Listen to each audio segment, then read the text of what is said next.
Kita mulai ada FR dari teman-teman diminta untuk melakukan review atau pembahasan dari soal-soal tentang berpapasan dan susul menyusul dengan waktu yang berbeda. Ini intinya adalah waktu yang berbeda. Kita kasih simulasi contohnya adalah begini. Andre berangkat dari Jakarta menuju Bandung pada pukul 5 menggunakan mobil dengan kecepatan 60 km per jam. Budi berangkat dari Bandung menuju Jakarta pada pukul 5.15 ya, dengan kecepatan 40 km per jam. Nah, jarak antara Jakarta dan Bandung itu 150 km. Pada pukul berapa mereka berpapasan? Ya, di situ dilihat opsi pilihan gandanya. Nah, dari soal ini terlihat bahwa Andre itu berangkatnya dari Jakarta menuju Bandung, sementara Budi berangkatnya dari Bandung menuju Jakarta dengan jalur yang sama. Artinya bahwa soal ini berkait dengan berpapasan ya, nanti akan berpapasan dengan waktu yang berbeda berangkatnya. Bagaimana cara penyelesaiannya? Teman-teman coba simak baik-baik. Sebenarnya sederhana sih. Yang pertama teman-teman itu yang diketahui apa saja dulu, yaitu kecepatan pertama dan kecepatan kedua. Kecepatan pertama itu miliknya Andre, kecepatan kedua itu miliknya Budi gitu ya. Yang berangkat duluan adalah Andre. Nah, kemudian langkah kedua teman-teman harus mencari selisih waktu keberangkatan. Nah, Andre kan berangkat jam 5, kemudian Budi berangkatnya kan jam 5.15, berarti selisih 15 menit kan. Jadi beda waktu atau simbolnya delta T itu beda waktu. Beda waktu keberangkatannya 15 menit itu kita ubah ke dalam satuan jam. Jadi 15 menit itu berapa jam? Ya 15 per 60 kan, 1 menit kan 60, 1 jam kan 60 menit gitu ya. Jadi 15 per 60 kalau kita sederhanakan adalah 1/4. Jadi kalau teman-teman tanya itu angka 1/4 dari mana bang? Ya 15 dibagi 60 atau 15 per 60 kalau disederhanakan adalah 1/4. Oke. Kemudian kalau sudah ketemu seperti ini teman-teman tinggal cari waktunya. Kira-kira sampai mereka berpapasan itu waktunya jam berapa? Ini jaraknya 150 km ya.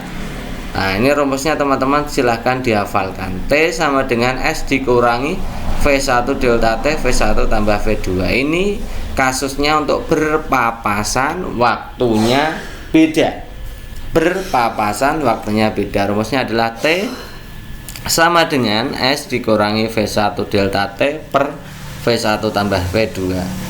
Kita tinggal masukkan angkanya ya. T-nya sama dengan S-nya 150, V1-nya 60, delta T-nya 1/4. Yang bawah V1 tambah V2 berarti 60 tambah 40 gitu ya. Nah, langkah berikutnya kalau sudah mengerjakan sini, kerjakan dulu yang 60 kali 1/4 itu. 60 kali 1/4 itu kan 15. Jadi 150 dikurangi 15 per 60 tambah 40. Nah, setelah ini baru kerjakan atas dan bawah masing-masing gitu ya. 150 dikurangi 15 itu 135, 60 tambah 40 100, berarti 135 per 100 gitu ya. Ini satuannya adalah jam. Ya, kalau disederhanakan 135 dibagi 100 itu masing-masing kalau dibagi 5 ketemunya 27 per 20. Teman-teman harus terambil dalam menyederhanakan pecahan gitu ya. 135 per 100 itu kalau dibagi 5, 135 nya ketemu 27, kalau 100 bagi 5 20. Nah, ini situasinya adalah jam ya. 27 per 20 jam itu kalau dibentuk dalam jam menit bagaimana? Ya, kalau dijadikan menit dikalikan 60 saja. Jadi 27 per 20 dikalikan 60 gitu ya. Jadikan menit semuanya ya. 60 kita bagi 20 kan, bisa kan? 60 dan 20 bisa kita coret, jadi ketemunya kan 3. Jadi 27 kali 3 ketemunya 81. 81 itu berapa jam berapa menit? Nah, ternyata 1 jam 21 menit. Nah, tadi berangkat orang keduanya jam berapa? Jam 5.15. Jadi waktu ketemunya adalah jam 5.15 nih. Yang dihitung adalah waktu orang kedua berangkat. Yang terakhir berangkat tadi adalah jam 5.15 ya, terhitung dari situ ya. Jadi 05.15 ditambah 1 jam 21 menit. Jadi jam 6 lebih 36 menit. Jadi jawabannya seperti itu. Jawabannya adalah C gitu ya. Oke, kita masuk kasus kedua. Ya, kasus pertama tadi sudah selesai, yaitu berpawasan dengan waktu beda. Sekarang masuk ke kedua. Budi berangkat dari Jakarta menuju Bandung jam 5 pakai sepeda motor, kecepatannya 40 km per jam. Antri berangkat dari Jakarta Bandung. Nah, ini sama-sama dari Jakarta ke Bandung. Nah, kalau sama-sama berangkat dari Jakarta ke Bandung berarti waktu susul menyusul gitu ya. Oke, berangkatnya jam 5.30, kecepatannya 60 km, jarak Jakarta Bandung 150 km. Nah, kalau mengerjakan untuk yang susul menyusul dengan waktu berbeda, teman-teman, ya cara langkah pertamanya sama ya. Yang diketahui kita tulis dulu V1 dan V2. Otomatis V2-nya lebih tinggi ya dari V1 gitu ya. Karena yang menyusul itu harus lebih cepat gitu. Intinya seperti itu. Nah, kemudian langkah ketiganya adalah buat cari selisih waktunya. Ya, selisih waktunya adalah 30 menit, jadikan jam. Ingat ya. Jadi setengah jam. Dapat setengah jam dari mana tadi? 30 dibagi 60. Kalau disederhanakan setengah gitu ya. Nah, sekarang jaraknya sama ya. Berarti sekarang kita cari waktu. Nah, untuk mencari waktu, kalau tadi rumusnya teman-teman sudah ditulis dan dihafalkan, sekarang kalau susul menyusul dengan waktu berbeda, rumusnya ini. V1 delta T per V2 dikurangi V1. Loh, S-nya di mana, Bang? Tidak ada S ya. Rumus susul menyusul itu tidak ada S-nya. Ini seperti ini, lebih sederhana. V1 delta T, V2 dikurangi V1, karena susul menyusul itu dikurangi. Kalau berpapasan jadinya ditambah gitu ya. Kita cari sekarang, kita masukkan 40 kali setengah per V2 nya 60 dikurangi 40 gitu ya. 40 kali setengah dihitung dulu 20 ya. 60 dikurangi 40 20. Jadi 20 dibagi 20 ketemunya 1. Jadi 1 jam satuannya.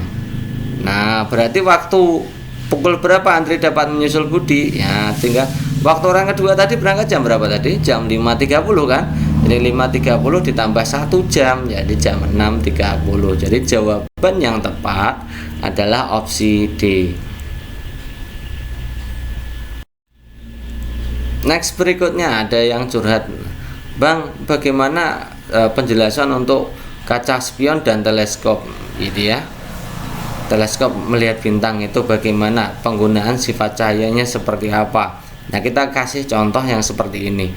Sifat cahaya yang digunakan pada prinsip kaca spion dan teleskop melihat bintang adalah titik-titik.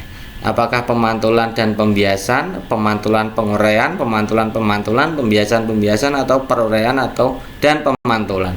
Oke teman-teman, yang perlu teman-teman lihat itu gini. Nah, sifat-sifat cahaya yang pertama itu kan merambat lurus gitu ya. Contohnya senter itu ya, teman-teman bisa lihat senter itu kalau dihidupkan, dinyalakan pada tempat gelap itu cahayanya merambat lurus gitu ya. Yang kedua, cahaya yang kedua dipantulkan. Ya, cahaya itu bisa dipantulkan. Misalkan dipantulkan di kaca, bisa kaca spion, kaca apapun gitu ya, itu dipantulkan. Ya, kaca spion, perak, lengkung bagian senter dalam lampu kendaraan, periskop itu teropong kapal selam, itu menggunakan prinsip pemantulan cahaya. Kaleidoskop itu juga menggunakan prinsip pemantulan cahaya. Jadi teman-teman harus hafalkan ya, periskop, kaleidoskop, kaca spion, kaca itu menggunakan sifat cahaya yang dipantulkan gitu ya. Kemudian sifat ketiga itu dibiaskan atau bahasa lainnya dibengkokkan. Nah, kalau dibengkokkan contoh alatnya apa saja, Bang? Oke, loop ya, loop itu pakai lensa, jadi cahaya itu dibengkokkan. Teleskop bintang itu pakai pembiasan ya, pakai lensa, pokoknya yang berbau lensa itu dibiaskan. Mikroskop kan juga pakai lensa okuler dan lensa objektif, jadi pakai itu. Kacamata kan juga pakai lensa gitu ya, jadi itu dibiaskan. Kemudian yang 4 itu diuraikan. Nah, contohnya adalah prisma glass. Ini untuk apa itu namanya, sebagai simulasi untuk melihat terjadinya pelangi gitu ya.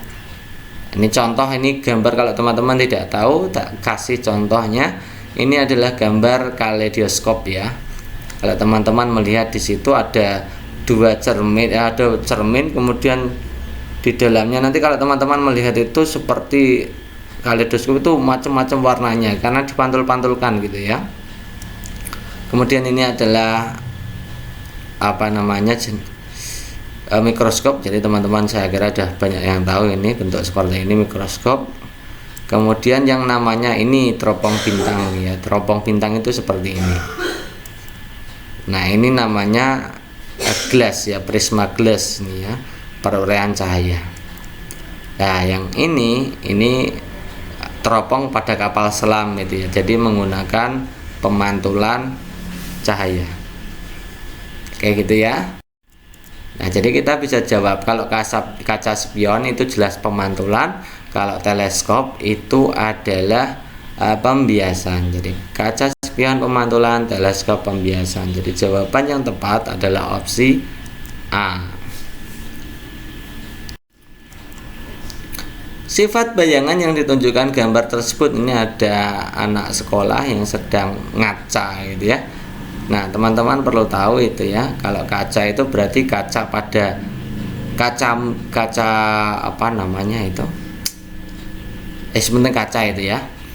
Itu kalau buat berkaca itu pasti menggunakan kaca datar, cermin datar maksudnya, cermin datar ya. Buat berkaca itu pakai cermin datar, atau bercermin itu pakai cermin datar.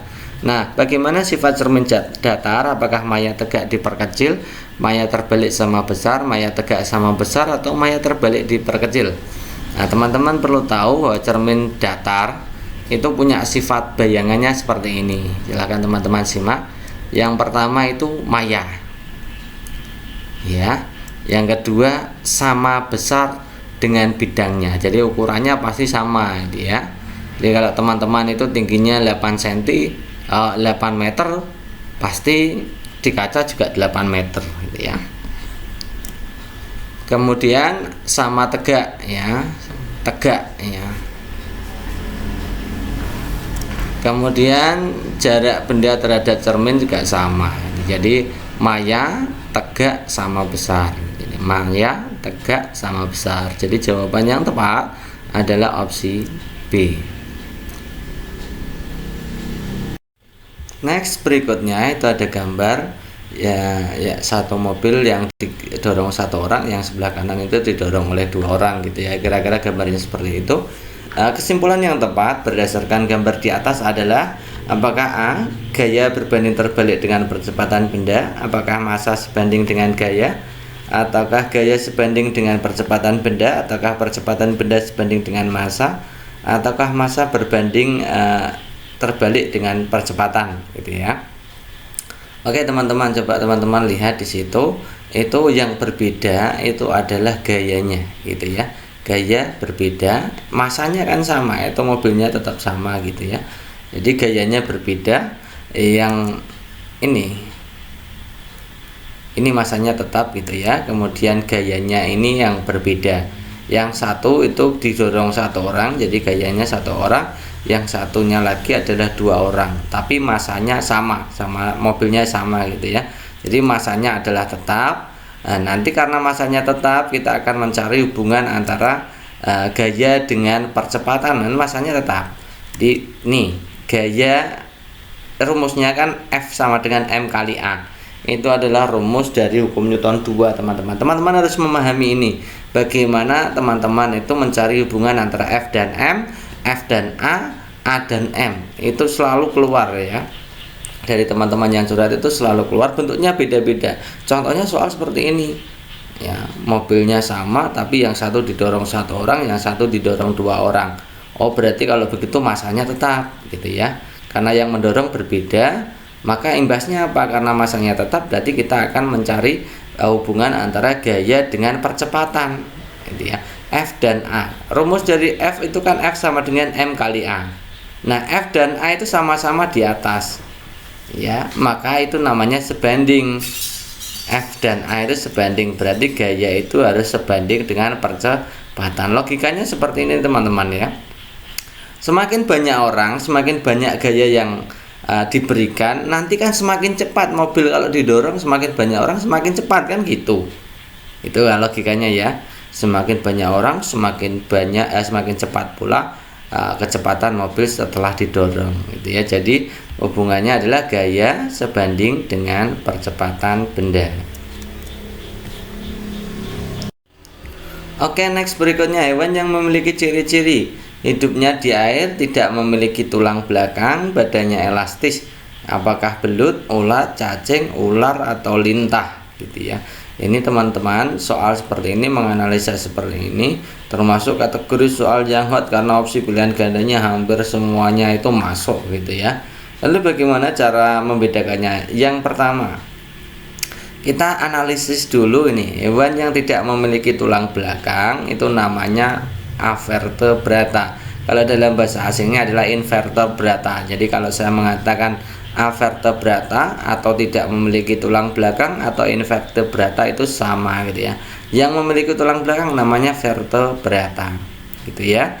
Kita akan analisa mana dari A sampai E ini yang termasuk tidak memiliki tulang belakang. Nah, kalau belut teman-teman perlu tahu bahwa belut itu termasuk dalam kelasnya ikan. Jadi belut itu adalah ikan air tawar ya, jenis ikan air tawar. Karena ikan atau pisces ya, itu maka ikan itu kan vertebrata. Jadi belut otomatis juga vertebrata, bertulang belakang gitu ya. Kemudian teman-teman perlu tahu ular itu juga vertebrata, termasuk reptil. Semua reptil itu pasti vertebrata gitu ya. Itu jadi opsi A dan opsi D otomatis hilang gitu ya, tidak usah dijawab. Kemudian kita lihat yang ini, hidup di air gitu. Jadi habitatnya di air. Kalau ulat itu di dalam kepompong itu ya, di daun itu ya. Jadi hidupnya di darat. Ya, tidak di perairan tapi di daratan, di daun gitu ya. Kemudian coba teman-teman lihat lagi. Jadi jawabannya tinggal cacing dan lintah gitu ya. Nah, kita bedakan sekarang. Cacing itu bentuk tubuhnya berbentuk silinder atau tabung, bersegmen ya. Hidupnya di tanah, jadi di darat ya, bukan di air gitu ya. Hidupnya di tanah, tubuh silinder dan elastis, tidak bertulang belakang. Kemudian kalau lintah berbentuk pipih dan tersegmentasi, hidup di air tawar, kemudian bertulang belakang itu ya. Tidak bertulang belakang, sama-sama tidak bertulang belakang. Jadi kalau lihat habitatnya, maka jawaban yang tepat adalah lintah.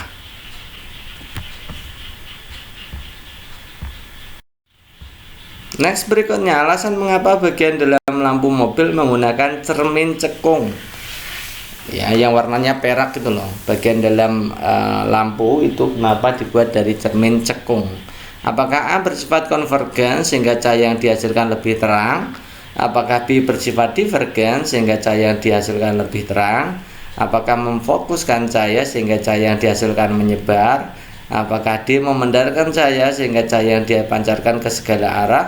Ataukah E membuat lampu menjadi awet? Nah, kita akan analisa kenapa sih bagian dalam lampu mobil atau lampu kendaraan itu bentuknya cekung gitu ya. Jadi begini teman-teman, ini jadi lampu dalam kendaraan itu dibuat cekung, itu dilihat gambarnya ya. Itu cahayanya kemudian dipantulkan ke dalam cekungan itu sehingga nanti akan memfokus. Jadi tujuan dari pembuatan cekung itu supaya cahaya tidak menyebar, memfokus menjadi satu gitu ya. Nah, jadi cermin cekung itu juga disebut sebagai cermin positif, artinya memiliki memfokuskan sifat cahaya. Jadi itu sifatnya itu memfokuskan sinar, memfokuskan cahaya gitu ya. Atau bahasa lainnya kalau fokus cahaya itu namanya konvergen. Jadi konvergen itu namanya lain dari memfokuskan cahaya ya ke arah titik fokus gitu ya. Jadi pada bagian dalam lampu itu dibuat cermin cekung supaya bisa memfokuskan cahaya. Nah, tujuan memfokuskan cahaya itu seperti apa?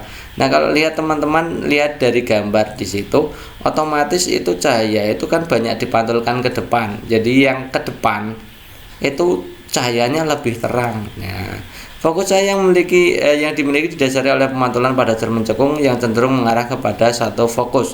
Nah, fokus untuk mengarahkan cahaya ini membuat menjadi lebih terang gitu ya. Ini tujuannya adalah lebih terang gitu ya teman-teman ya. Jadi jawaban yang tepat adalah bersifat konvergen atau memfokuskan arah cahaya, kemudian cahaya menjadi lebih terang. Jawaban yang tepat adalah opsi A. Kemudian berikutnya, Pak Guru sedang menyampaikan materi pembelajaran tentang KD siklus fotosintesis. Nah, kegiatan tersebut merupakan sintaks discovery learning apa? Apakah stimulasi, identifikasi masalah, pengumpulan data, pengolahan data, atau verifikasi? Oke, teman-teman, coba teman-teman perhatikan untuk sintaks dari discovery learning berikut ya. Jadi sintaks discovery learning itu saya sajikan seperti ini. Ini sebelum tahap 1 kemarin kita juga sudah banyak belajar tentang ini, jadi teman-teman pasti ingat gitu ya.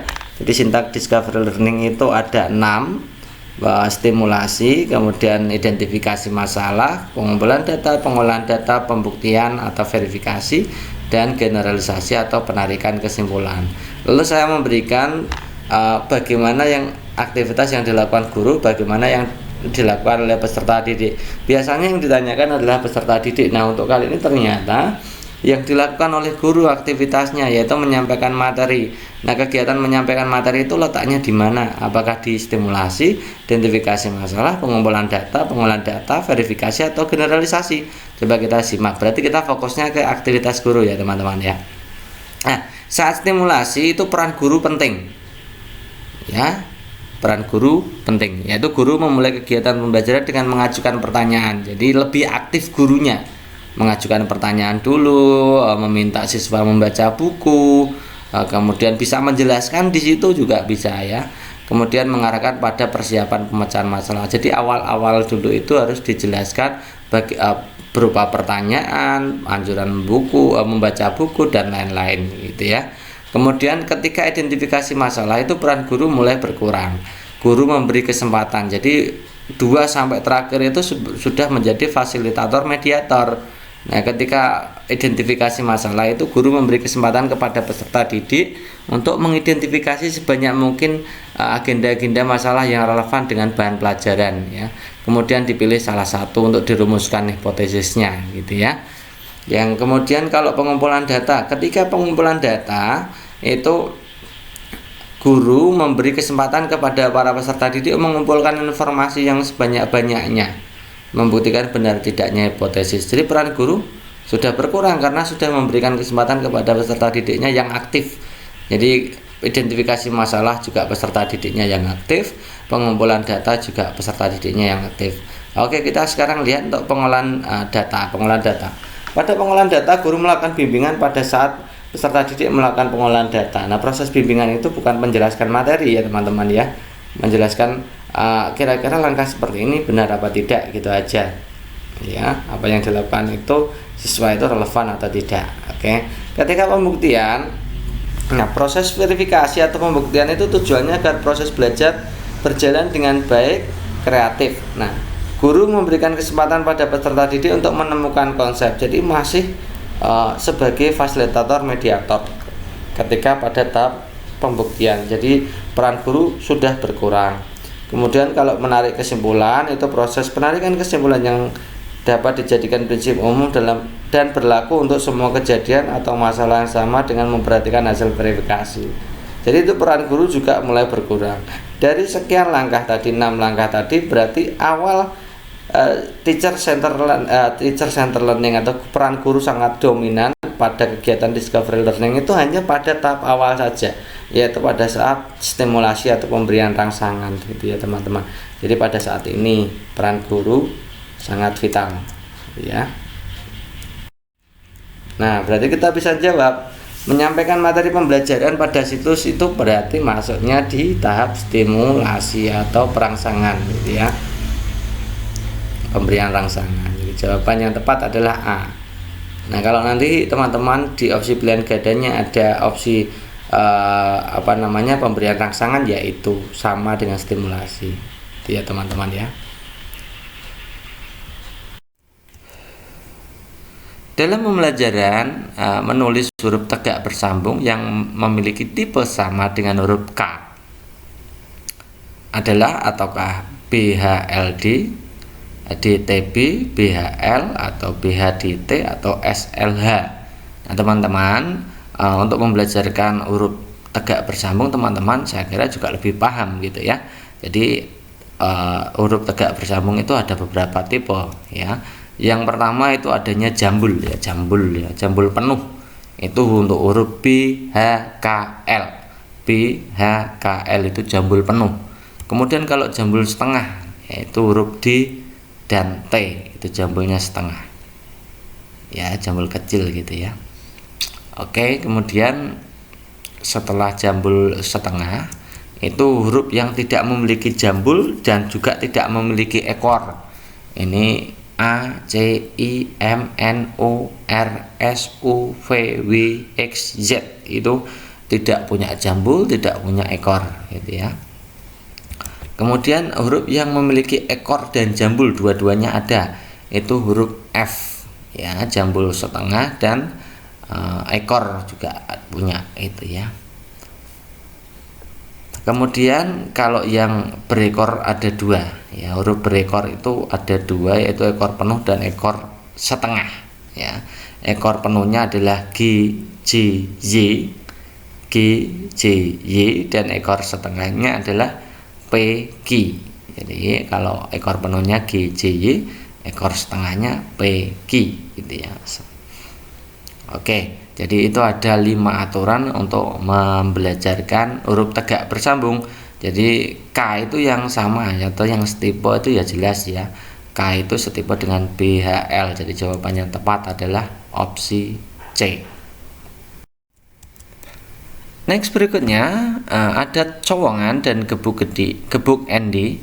Adat cowongan dan gebuk endi adalah salah satu kearifan lokal masyarakat Nusantara untuk bertahan hidup. Maksud dari adat cowongan dan gebuk endi adalah mempertahankan budaya dan adat lokal, atau adat meminta hujan, atau bertahan dari bahaya gempa, atau adat mengolah sumber daya alam dan lingkungan, ataukah budaya menanam padi. Jadi teman-teman, ternyata banyak sekali pertanyaan tentang kearifan lokal ya, kearifan lokal Indonesia. Silakan teman-teman cari sebanyak-banyaknya ya tentang materi kearifan lokal.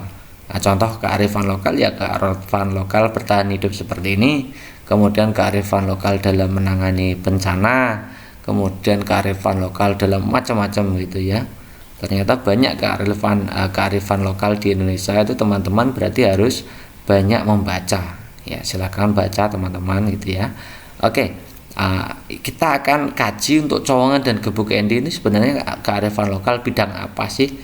Nah, jadi gebuk endi dan cowongan itu sebenarnya adalah adat dari daerah masing-masing ya, baik dari cowongan maupun gebuk endi dari daerah apa, itu adalah adat meminta hujan ya. Apa saja adat meminta hujan dari macam-macam daerah? Yang pertama adalah tradisi cambuk badan Tiban di Tulung Agung ya. Kemudian tradisi ujungan di Purbalingga. Kemudian tari sintren itu di Cirebon, itu juga meminta hujan. Tari gundala itu dari Karo, itu juga meminta hujan. Gebuk endi Karangasem ya, tradisi gebuk endi itu dari Karangasem. Kemudian tradisi ojung itu dari Bondowoso, itu juga tradisi meminta hujan. Kemudian cowongan itu asalnya dari Banyumas ya. Kemudian tari suling dewa ya, dari Lombok Utara, Nusa Tenggara Barat ya. Itu dari 1, 2, 3, 4, 5, 6, 7, 8 itu semuanya adalah adat meminta hujan, kearifan lokal masyarakat Nusantara dalam meminta hujan gitu ya, terhadap yang dipercaya gitu ya. Oke, jadi jawabannya adalah adat meminta hujan. Kalau bertahan dari bahaya gempa itu nanti ada Baduy dan Mentawai, itu punya adat untuk bertahan gempa gitu ya. Oke, yang lain silahkan teman-teman cari sendiri gitu ya. Bukarin mengadakan penilaian pada KD operasi bilangan bulan. Jika peserta didik jumlahnya 22 dan saat penilaian ternyata lebih dari separuh peserta didik tidak mencapai KKM. lebih dari separuh peserta didik tidak mencapai KKM. Yang harus dilakukan Karin adalah titik-titik. Ya, apakah A memberikan remedial kepada peserta didik yang belum tuntas dengan belajar kelompok, B memberikan remedial dengan memberikan tugas mengerjakan soal-soal ulangan yang sebelumnya, ataukah C mengulang kembali pembelajaran pada KD tersebut, atau KD melanjutkan pembelajaran karena nilai akhir tidak hanya bergantung pada KD tersebut, masih ada KD esensial lainnya yang menopang, ataukah E memberikan pengayaan kepada peserta didik yang sudah mendapatkan nilai baik. Oke teman-teman, kita akan bahas kalau ada kasus seperti ini. Ini punya murid 22, kemudian lebih dari separuh ya, lebih dari separuh itu berarti lebih dari 11 ya. Artinya lebih dari 50% itu tidak mencapai KKM. Apa yang harus dia lakukan oleh Bu Karin? Oke teman-teman, silahkan simak. Jadi ada kasus seperti ini. Penentuan tindak lanjut itu seperti ini teman-teman. Ya, kita mulai dari kasus pertama. Jika semua peserta didik sudah tuntas, maka yang dilakukan oleh guru atau langkah tindak lanjut yang dilakukan guru adalah melanjutkan materi selanjutnya. Melanjutkan materi selanjutnya. Jadi tidak ada pengayaan, tidak ada remedial. Itu kalau semuanya sudah tuntas, gitu ya. Kemudian kalau ada peserta didik yang belum tuntas, maka ada dua opsi, dua-duanya itu dilaksanakan berbarengan, yaitu mengadakan remedial dan mengadakan pengayaan, gitu ya. Mengadakan remedial bagi yang tidak tuntas, ya. Caranya bagaimana? Ada ketentuannya. Yang pertama, kalau 0-20% peserta didik yang mengikuti remedial, itu berarti diberikan remedial dengan pembimbingan individu atau bisa juga dengan mode tutor sebaya ya. Kemudian kalau jumlah peserta remedialnya antara 20-50% atau kurang dari separuhnya, lebih dari 20%, maka bisa digunakan mode pembelajaran remedial dengan pembimbingan kelompok. Jadi ada kelompok-kelompok yang tidak tuntas di bagian ini, bagian itu, gitu ya. Kemudian kalau jumlah peserta remedinya di atas 50% atau lebih dari separuhnya, maka semuanya harus dilakukan pembelajaran ulang. Ya, pembelajaran ulang dengan media dan metode tentunya yang berbeda. Artinya metode yang kemarin digunakan itu berarti tidak efektif dipakai, gitu ya. Itu intinya kalau diadakan remedial, gitu ya.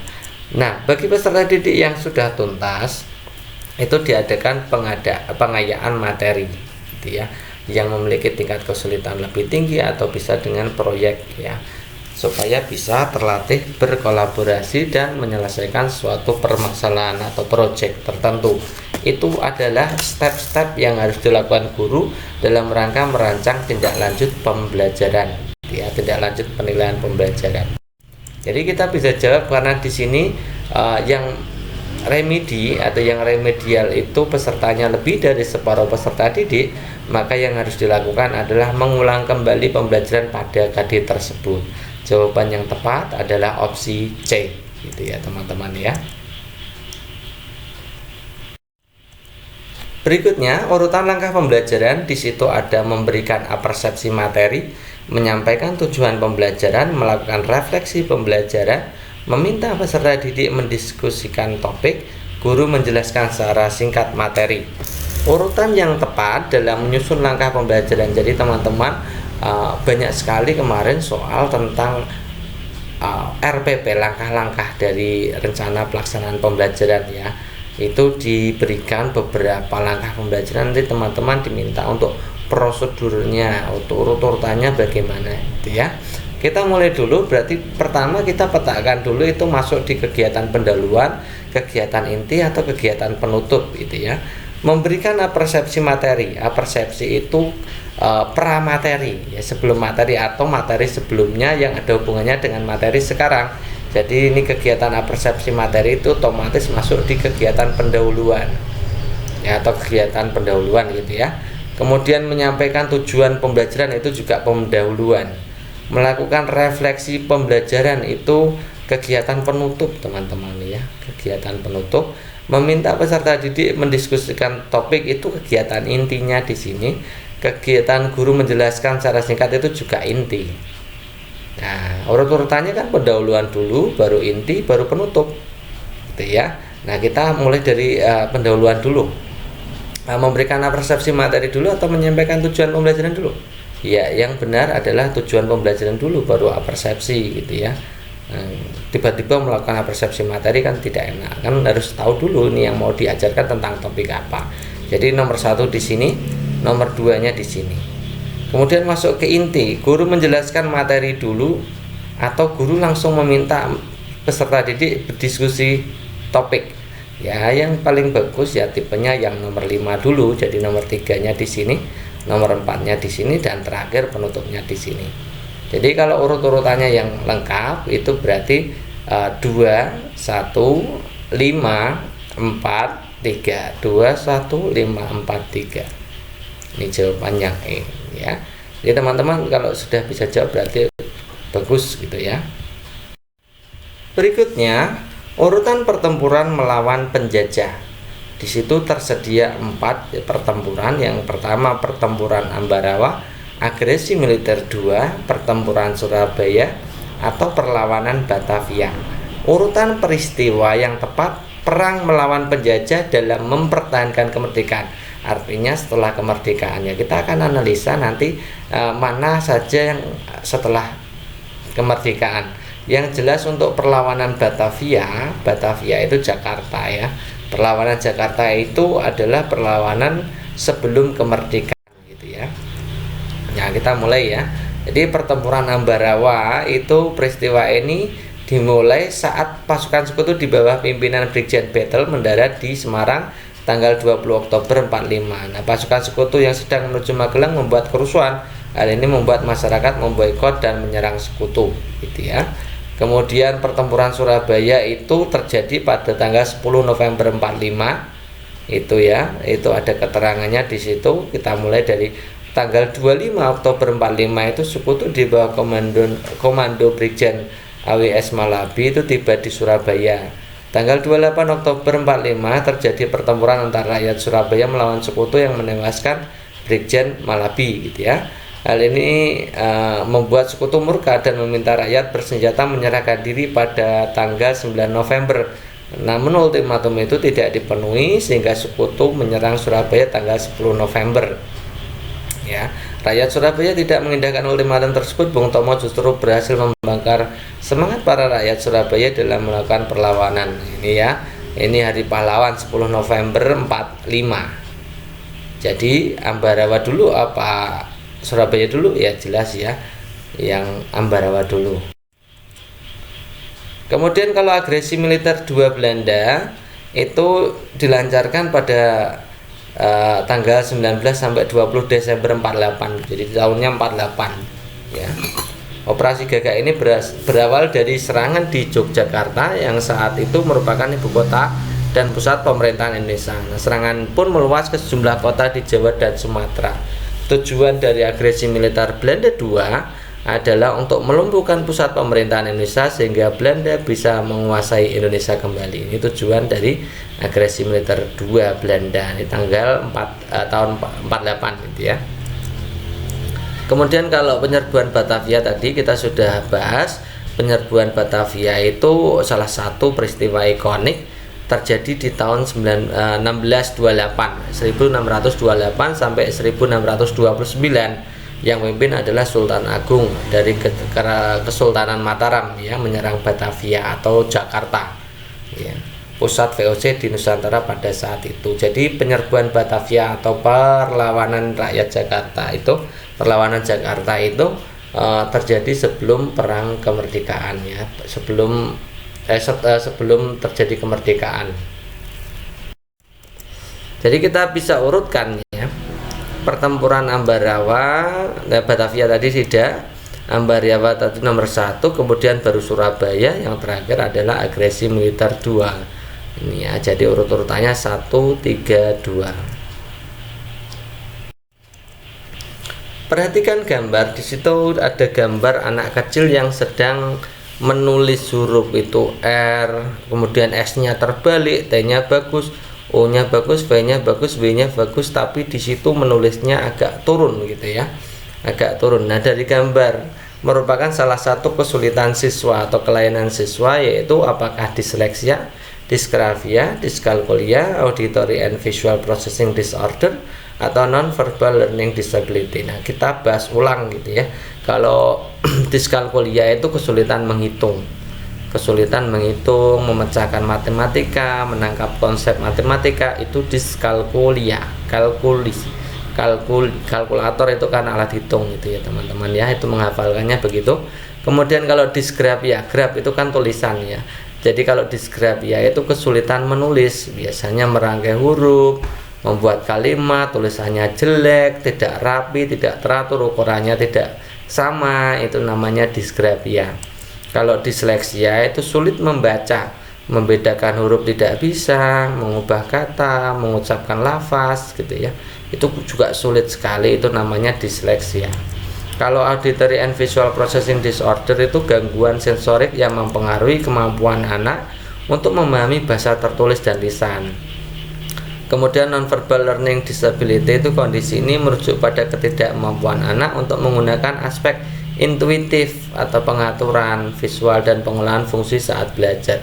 Nah, kalau pada gambar itu jelas anak menulis dan tulisannya tidak rapi, jelek gitu ya, tidak pas gitu ya, maka itu pasti bisa dipastikan bahwa itu adalah termasuk kesulitan anak yang disebut dysgraphia gitu ya. Urutan pertempuran melawan penjajah, ada urutan pertempuran melawan penjajah lagi gitu ya.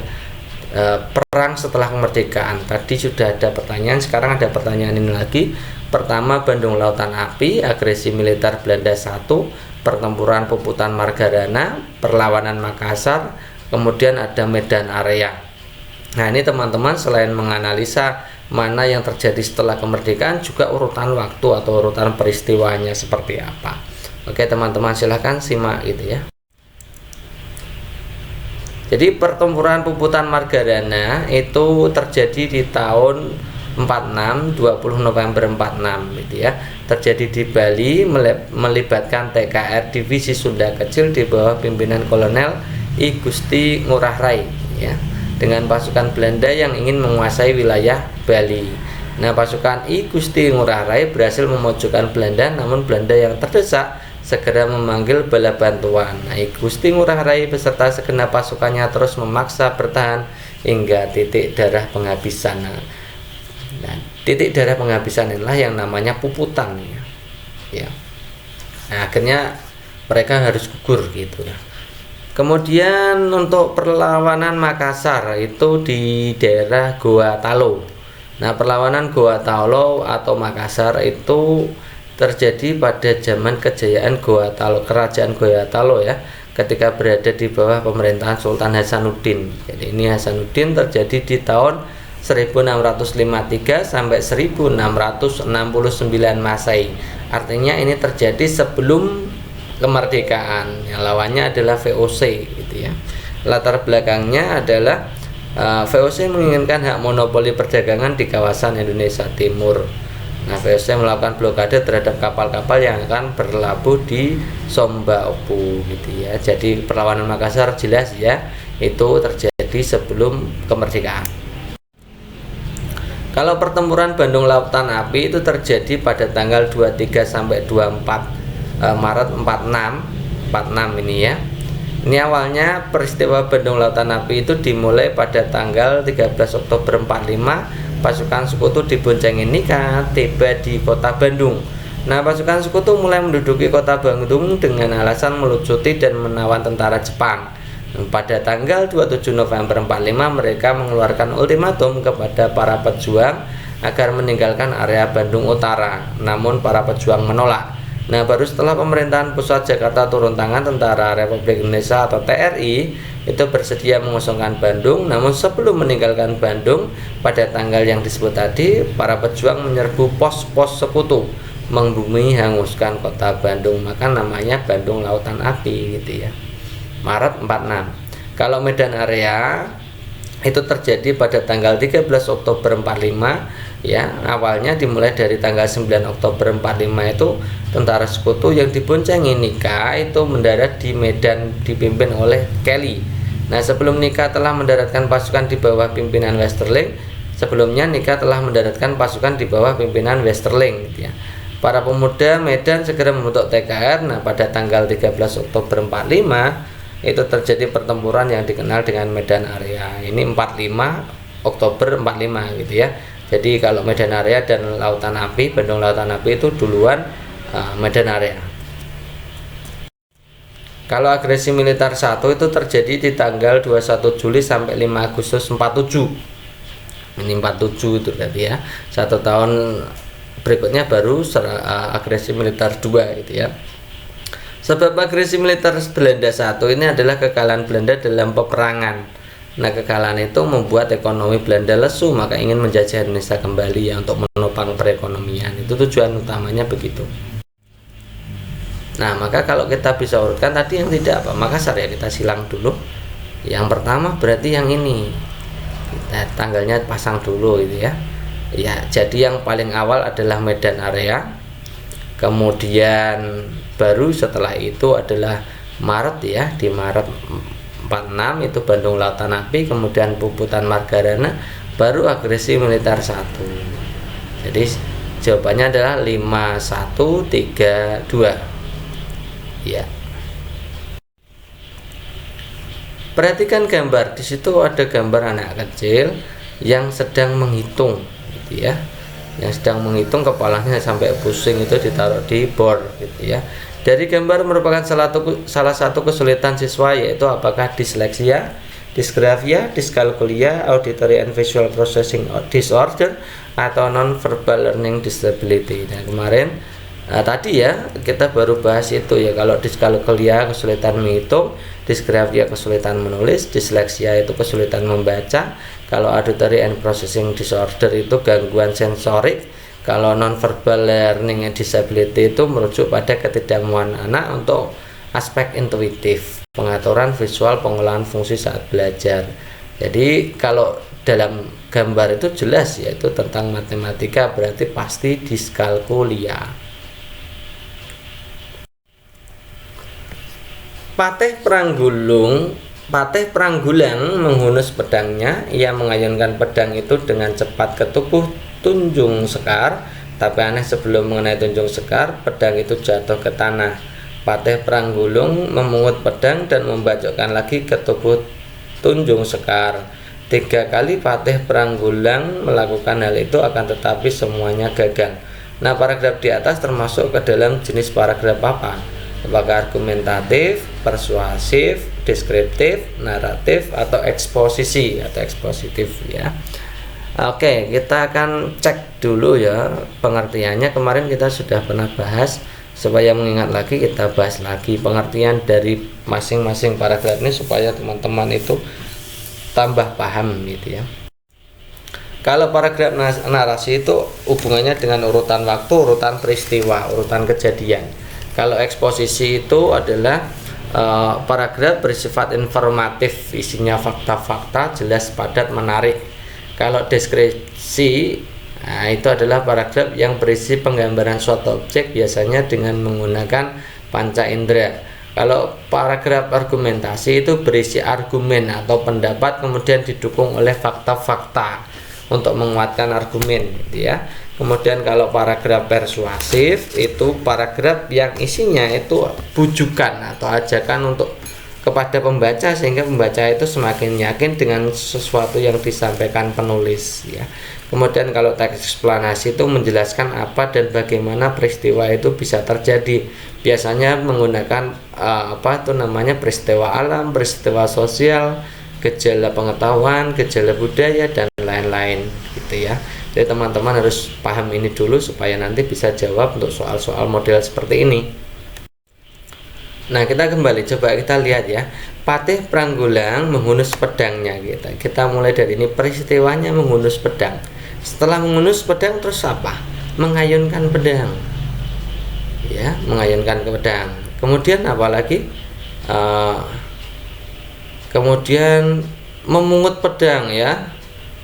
Pedang itu jatuh ya. Berarti menghunus pedang, mengayunkan pedang, terus kemudian pedang itu jatuh, kemudian dipungut lagi sampai 3 kali gitu ya, membocokkan lagi sampai 3 kali. Nah, berarti ini terkait urutan peristiwa. Meskipun di situ tidak ada konteks waktunya, tapi ini jelas ini urutan peristiwa atau urutan kejadian yang dilakukan oleh pelaku ya. Jadi kalau hubungannya dengan urutan kejadian atau urutan peristiwa itu berarti jelas ini adalah paragraf naratif gitu ya teman-teman ya. Cara menganalisanya tidak harus pakai urutan waktu, tapi urutan peristiwa, urutan kejadian juga bisa dimasukkan di situ. Mengutamakan kepentingan umum di atas kepentingan pribadi adalah wujud pengamalan sila Pancasila yang bergambar. Itu ada kepala banteng, bintang, rantai, pohon beringin, dan padi dan kapas. Ya, jadi kita harus menganalisa dulu, mengutamakan kepentingan umum di atas kepentingan pribadi itu termasuk sila berapa. Kemudian baru dihubungkan dengan gambarnya yang apa gitu ya. Kalau masalah gambar saya kira teman-teman sebagai guru juga harusnya tahu kalau banteng itu sila 4, bintang sila 1, rantai sila 2, kemudian pohon beringin itu sila 3, dan padi dan kapas itu sila 5 gitu ya, pasti tahu ya teman-teman ya. Oke, sekarang kita lihat ya, mengutamakan kepentingan umum di atas kepentingan pribadi itu secara kasat mata memang ke sila 4. Oke, kita akan cek sila 4 ada enggak yang mengutamakan kepentingan umum di atas kepentingan pribadi ya. Nah, menurut butir-butir pengamalan sila keempat yang berbunyi kerajaan dipimpin oleh hikmat kebijaksanaan dalam permusyawaratan atau perwakilan, itu butir-butirnya kalau kita ambil yang pertama, sebagai warga negara dan warga masyarakat, setiap manusia Indonesia mempunyai kedudukan, hak, dan kewajiban yang sama. Kemudian tidak boleh memaksakan kehendak kepada orang lain, itu juga sila keempat. Mengutamakan musyawarah dalam mengambil keputusan untuk kepentingan bersama. Musyawarah untuk mencapai mufakat diliputi oleh semangat kekeluargaan. Menghormati, menjunjung tinggi setiap keputusan yang dicapai sebagai hasil musyawarah. Itikat baik, rasa tanggung jawab, menerima melaksanakan hasil keputusan musyawarah. Di musyawarah diutamakan kepentingan bersama di atas kepentingan pribadi dan golongan. Musyawarah dilakukan dengan akal sehat dan sesuai dengan hati nurani yang luhur.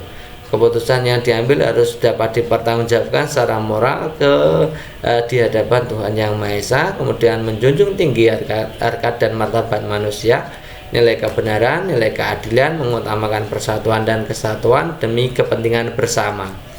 10. Memberikan kepercayaan kepada wakil-wakil yang dipercaya untuk melaksanakan permusyawaratan. Nah, jadi yang sesuai dengan mengutamakan kepentingan umum di atas kepentingan pribadi ya ini ya, yang musyawarah untuk mencapai mufakat, yang mana ini? Yang nomor 3 itu ya, mengutamakan musyawarah dalam mengambil keputusan untuk kepentingan bersama. Jadi fokusnya untuk kepentingan bersama. Nah itu ya, jadi nomor 3 itu kalau dikembangkan ya termasuk di dalamnya itu mementingkan kepentingan bersama di atas kepentingan pribadi dan golongan.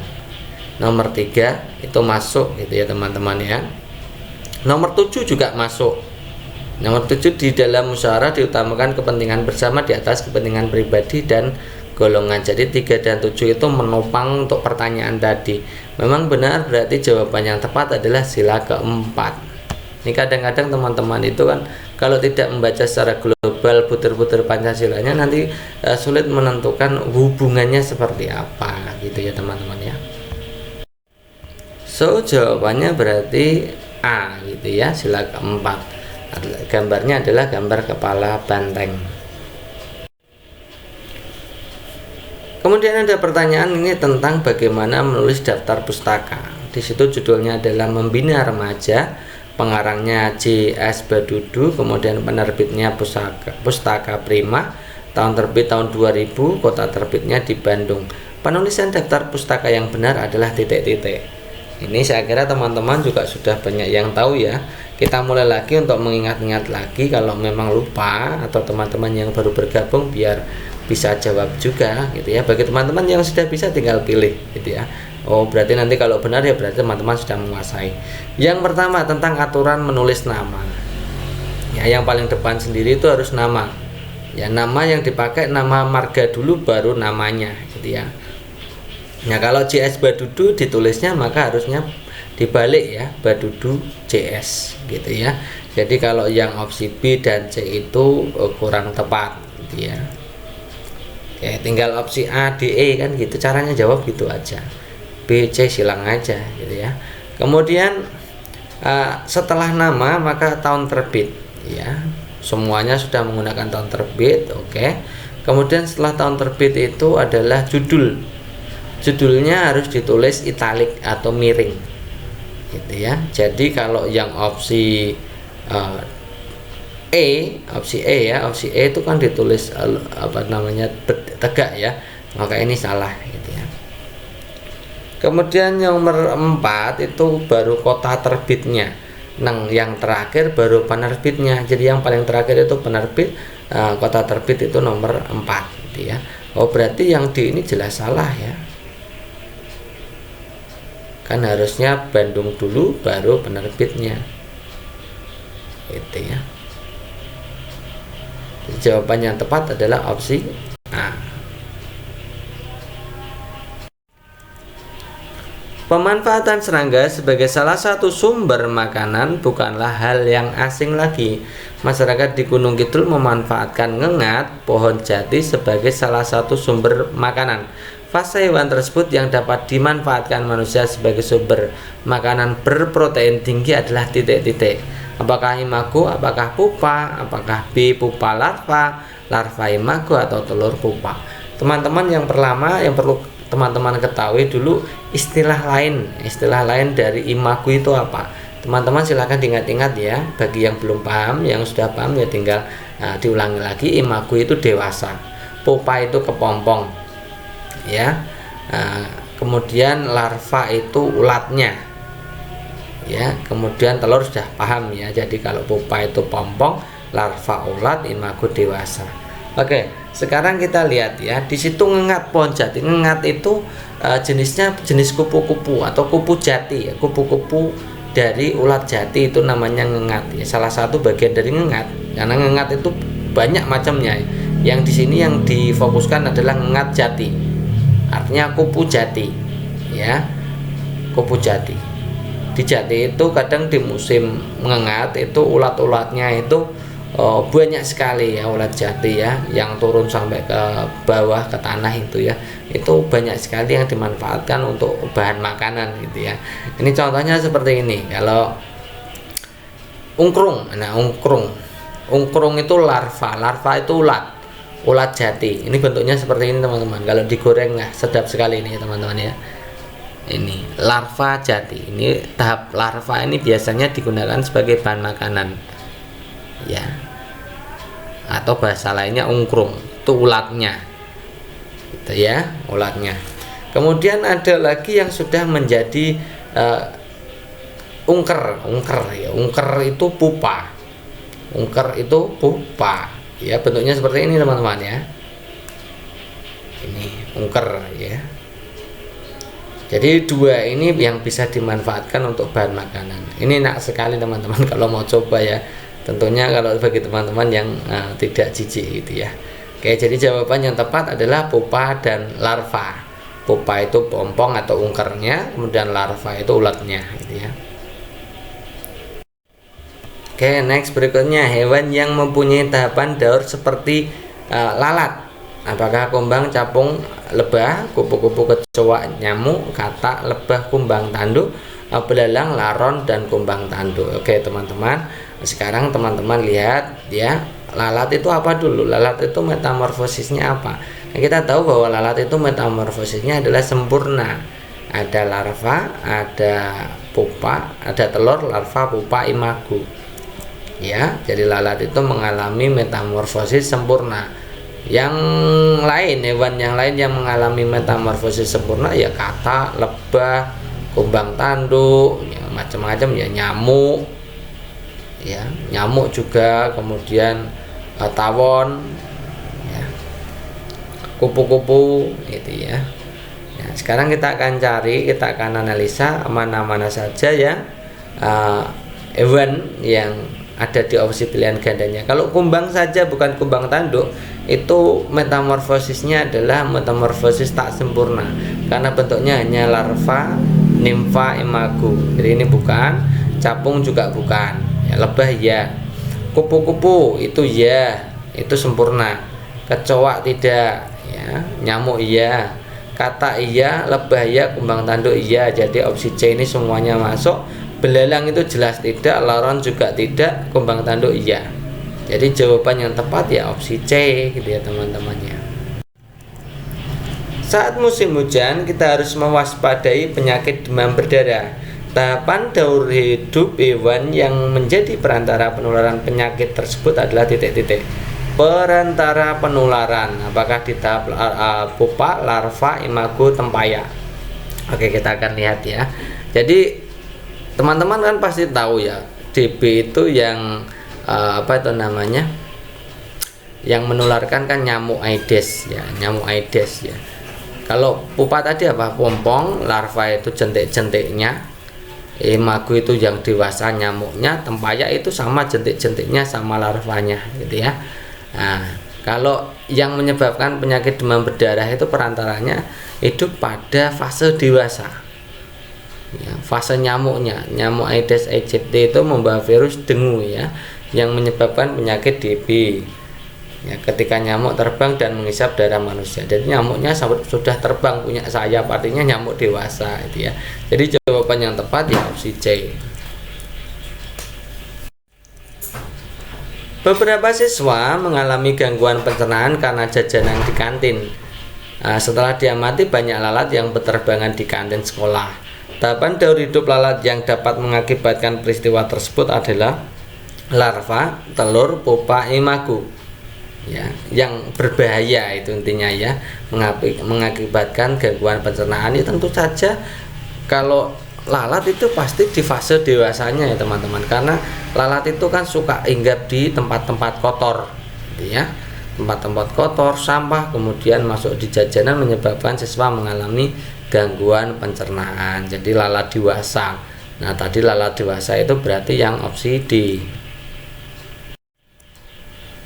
Salah satu tahapan daur hidup laron dapat merugikan pengrajin kayu karena memakan kayu sehingga menyebabkan kayu keropos. Tahapan dalam daur hidup laron yang merusak kayu dan cara yang tepat untuk membasminya adalah titik-titik.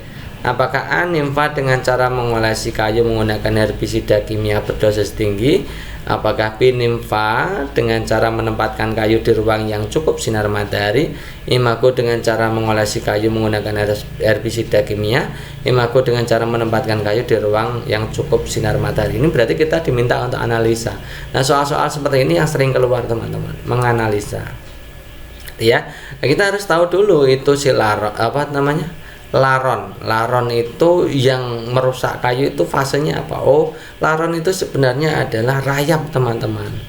Jadi modelnya seperti ini ya. Rayap itu siklusnya dari telur, dilihat itu telur itu kemudian jadi laron kecil atau nimfa ya. Nimfa itu macam-macam, ada yang bekerja, ada prajurit, ada fertil gitu ya. Kemudian setelah nimfa baru imago atau laron dewasa ya. Jadi fasenya telur, larva, pupa, telur, nimfa, imago, telur, nimfa, imago, telur, kecil, besar, gitu saja. Jadi siklus hidup rayap atau laron ini jenisnya adalah metamorfosis tak sempurna gitu ya. Nah yang merusak itu tahapan yang sini, nimfanya ini ya, rayapnya ini yang berbahaya. Kalau laron sih tidak berbahaya, yang berbahaya rayapnya ini ya. Tahapan nimfa pada laron itu memakan berbagai jenis kayu yang diletakkan di tempat lembab. Nah, karena dia sukanya di tempat lembab, maka cara mengatasinya ya apa yang dia tidak suka, yaitu diletakkan di tempat yang kering gitu ya. Jadi jawaban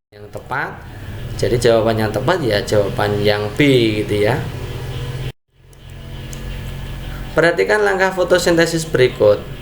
Energi sinar matahari tersebut akan mengubah air menjadi oksigen dan hidrogen. Oksigen dilepaskan ke udara melalui stomata. Karbon dioksida di udara masuk ke dalam tumbuhan melalui stomata. Air masuk ke daun melalui akar tumbuhan yang disalurkan oleh batang. Hidrogen yang dihasilkan digabungkan dengan karbon dioksida untuk menghasilkan zat makanan bagi tumbuhan. Sinar matahari jatuh ke permukaan daun dan ditangkap oleh klorofil. Jadi kalau kita urutannya ya dimulai dari awalnya yang dibutuhkan oleh kegiatan fotosintesis atau proses fotosintesis itu apa? Bahan yang diperlukan untuk proses fotosintesis kan karbon dioksida dan air. Jadi karbon dioksida dan air itu diangkut dulu ya. Berarti harusnya urutan pertamanya ada di mana ini? Karbon dioksida dulu ya, boleh karbon dioksida dulu ya. Jadi ini nomor 1 gitu ya. Kemudian air ini nomor 2. Nah, kemudian setelah itu baru adanya ini sinar matahari jatuh ke permukaan daun, tangkap oleh klorofil. Ya, kemudian energi sinar matahari tersebut mengubah air, kemudian dan CO2 itu menghasilkan oksigen dan hidrogen. Ya, setelah itu hidrogen itu digabungkan ya dengan karbon dioksida untuk menghasilkan zat makanan bagi tumbuhan. Setelah itu baru hasil yang lain selain glukosa atau zat makanan itu oksigen ya, oksigennya yaitu hasil ya. Jadi ada input, proses, hasil gitu ya. Hasilnya oksigen dan zat makanan atau glukosanya. Kemudian inputnya adalah CO2 dan air gitu ya. Jadi urut-urutannya teman-teman harus memahami fotosintesis itu sendiri gitu ya. Jadi jawaban yang tepat yang ini 3, 4, 6, 1, 5, 2. Kegiatan yang menunjukkan gaya dapat mengubah arah gerak benda adalah titik-titik. Menendang bola, bola bergerak maju. Menendang bola kan ada gaya ya, gaya ke depan ya misalkan ya. Gaya ke depan, bola bergerak maju, juga depan ke depan semua ya. Berubahnya di mana? Ini dua-duanya ke depan kan, jadi tidak ada perubahan gaya ya, perubahan arah gaya tidak ada. Kemudian melempar bola ke tembok, melempar bola ke tembok itu misalkan temboknya di depannya ya, berarti ini gaya ke depan melemparnya. Bola memantul, dan kegiatan memantul ini mengubah arah gayanya. Bola kan berbalik, jadi arah gayanya berubah. Jadi opsi B itu merubah arah gaya. Kalau petinju memukul, lawan menghindar, itu lawannya tadi diam, kemudian ketika mau dipukul menghindar, itu berarti dia menjadi bergerak. Menangkap bola, bola berhenti, itu berarti bergerak menjadi diam.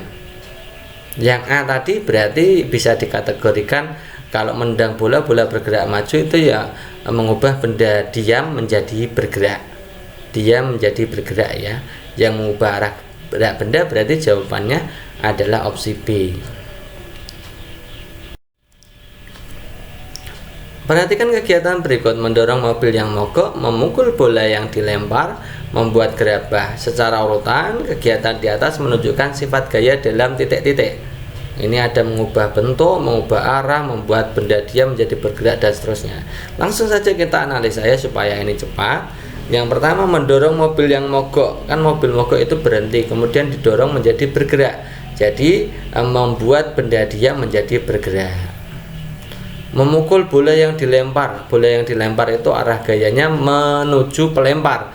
Kemudian setelah dipukul menjauhi pelempar, jadi berubah arah gayanya. Nah, ini ada gaya pantulnya di situ, berarti arah gayanya berubah, maka ini mengubah arah gaya. Membuat gerabah itu dari misalkan dari tanah liat itu bentuknya lempeng, kemudian menjadi bentuk gerabah yang bagus, jadi ini pasti mengubah bentuk. Nah, berarti yang pertama itu dia menjadi bergerak, merubah arah gaya itu yang kedua, kemudian yang terakhir merubah benda bentuknya benda. Ini jawaban yang D yang paling benar. Pasangan yang tepat antara kegiatan dan pengaruh gaya pada benda ya, yang mana dilihat itu tabelnya ya, kita langsung analisa saja supaya cepat. Yang pertama, kiper menangkap bola. Kan bola tadinya bergerak ya menuju kiper ya, jadi bergerak menjadi diam. Memantulkan bola. Nah, kegiatan pemantulan bola tadi berarti masuknya di mengubah arah gaya. Membuat gerabah berarti jelas bentuk benda.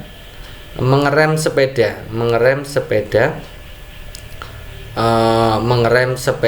mengubah mengerem itu berarti kecepatan benda, yes betul ya. Kemudian kelereng disentil, jadi kelereng disentil kan berarti diam dulu baru bergerak ya. Jadi ini salah juga, ini harusnya dia menjadi bergerak gitu ya. Jadi yang benar hanya 3 dan 4 gitu ya. peristiwa yang menunjukkan bahwa gaya dapat mengubah bentuk benda. Langsung kita analisa. Kaleng penyok itu jelas bentuk benda. Bola melambung itu berarti dia menjadi bergerak. Kerikil dilempar ke tapel itu berarti juga dia menjadi bergerak atau merubah kecepatan. Juga boleh juga lah. Sepeda motor berhenti karena rem itu baru merubah kecepatan dia. Jadi jawaban yang tepat adalah opsi A. Next berikutnya, kebun Pak Joni berbentuk persegi panjang, luasnya 576 meter. Jika kebun tersebut akan ditanami pohon mangga, jaraknya 4 meter. Ini seluruhan berarti tidak di sekelilingnya ya. Karena di situ tidak ada kata-kata di sekelilingnya. Oke, lebar kebun 16 meter, banyak tanaman mangga yang dibutuhkan adalah titik-titik. Oke. Di situ yang diketahui luas, kemudian akan ditanami mangga masing-masing jaraknya 4 meter gitu ya. Lebarnya kebun 16 Jadi kita punya luas itu kan panjang kali lebar ya kan. Berarti kita bisa menghitung panjangnya 576 sama dengan panjang kali lebar. Lebarnya tadi kan 16 ya. Gini kan. Ya, jadi 576 itu panjang kali 16. Maka panjangnya kan tinggal 576 kita bagi 16, ketemulah 36 meter. Oh, jadi panjangnya 36 meter, lebarnya 16. Gitu ya. Kalau keseluruhan itu ditanami dengan mangga jaraknya 4 meter, kemarin kita sudah memberikan rumus gitu ya. Rumus untuk menentukan banyaknya pohon kalau ditanam tidak di sekelilingnya tapi keseluruhan gitu ya. Itu rumusnya mudah. Jadi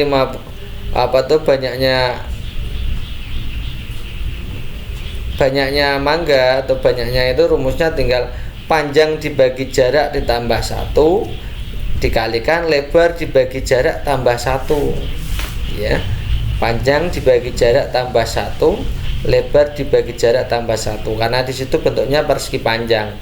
Kalau bentuknya persegi ya, sisi bagi jarak tambah 1 dikalikan sisi tambah jarak bagi jarak ditambah 1. Itu rumus bakunya begini teman-teman gitu ya. Jadi kita bisa hitung 36, tadi panjangnya 36 ya. 36 bagi jaraknya 4 tambah 1, lebarnya 16 kita bagi dengan 4. Jaraknya kan 4, jadi tambah 1. 36 dibagi 4 itu 9 tambah 1 10 ya. 9 tambah 1 16 bagi 4 4 gitu ya. Kemudian 9 tambah 1 10, 4 tambah 1 5. Jadi 10 kali 5 50 pohon. Jadi jawaban yang tepat ya 50 pohon. Jawaban yang tepat opsi B. Terakhir teman-teman ya. Soal berikutnya, yang merupakan tindakan atau usaha guru dalam memenuhi kebutuhan pengembangan diri berdasarkan teori Maslow, kecuali kita lihat opsi A, memberikan kesempatan kepada para siswa untuk melakukan hal yang terbaik menurutnya. Yang B, memberikan kebebasan kepada siswa untuk menggali dan menjelajahi kemampuan dan potensi yang dimilikinya. Yang C, menciptakan pembelajaran yang bermakna dikaitkan dengan kehidupan nyata. Yang D, mengembangkan pengetahuan baru berdasarkan latar pengetahuan yang dimiliki siswanya. Yang E, melibatkan siswa dalam proyek yang merangsang kreativitas siswa. Oke teman-teman, di situ kebutuhan menurut Maslow kan ada 5 step gitu ya. Teman-teman bisa dari fisiologi, kemudian kasih sayang, kemudian harga diri, kemudian dan seterusnya gitu ya teman-teman. Ada 5 step itu. Teman-teman perlu menghafalkan, itu banyak menghafalkan di video yang lalu. Teman-teman bisa buka lagi video yang lalu, kemudian dipahami benar-benar nanti, karena memang banyak keluar tentang teori Maslow, Holt juga, itu silakan teman-teman dihafalkan. Oke ya. Jadi untuk kali ini yang ditanyakan untuk teori Maslow-nya adalah tentang pengembangan diri. Nah, pengembangan diri itu bahasa lainnya adalah aktualisasi diri. Kegiatan aktualisasi diri apa saja yang bisa dilakukan guru untuk memberikan fasilitas kepada siswa dalam mengaktualisasikan diri gitu ya. Coba teman-teman lihat bahwa aktualisasi diri itu pada tahapan tertinggi pada teori Maslow. Jadi pemenuhan kebutuhan aktualisasi diri itu pada puncak piramidnya ya, yang paling tinggi ya. Yaitu contoh kegiatannya memberikan kesempatan pada siswa untuk melakukan hal terbaiknya. Jadi dikasih kebebasan gitu ya. Yang kedua adalah memberikan kebebasan kepada siswa untuk menggali, menjelajahi kemampuan termasuk potensi yang dimilikinya, menggali potensinya. Itu juga diberikan ruang gitu ya. Kemudian menciptakan pembelajaran yang bermakna dan cocok dengan kehidupan nyata mereka, itu juga termasuk bentuk aktualisasi diri. Kemudian melakukan perencanaan proses pembelajaran yang mengaktifkan atau melibatkan aktivitas metakognitif. Jadi tidak hanya berpaku pada konseptual, faktual, prosedural, tapi juga sampai ke tahapan metakognitif di mana siswa nanti diajarkan banyak untuk memecahkan masalah, menggali potensi dirinya. Kemudian yang 5 itu melibatkan siswa dalam proyek atau kegiatan yang di sana ada tentang self ekspresif dan kreatif. Jadi mengembangkan kreativitas dan self ekspresif atau ekspresi diri. Ya, ekspresi diri itu bahasa lainnya juga aktualisasi diri gitu ya. Oke. Itu 5 pemenuhan kebutuhan aktualisasi diri menurut teorinya Maslow. Jadi kita itu ya 5 itu sebagai pedoman ya.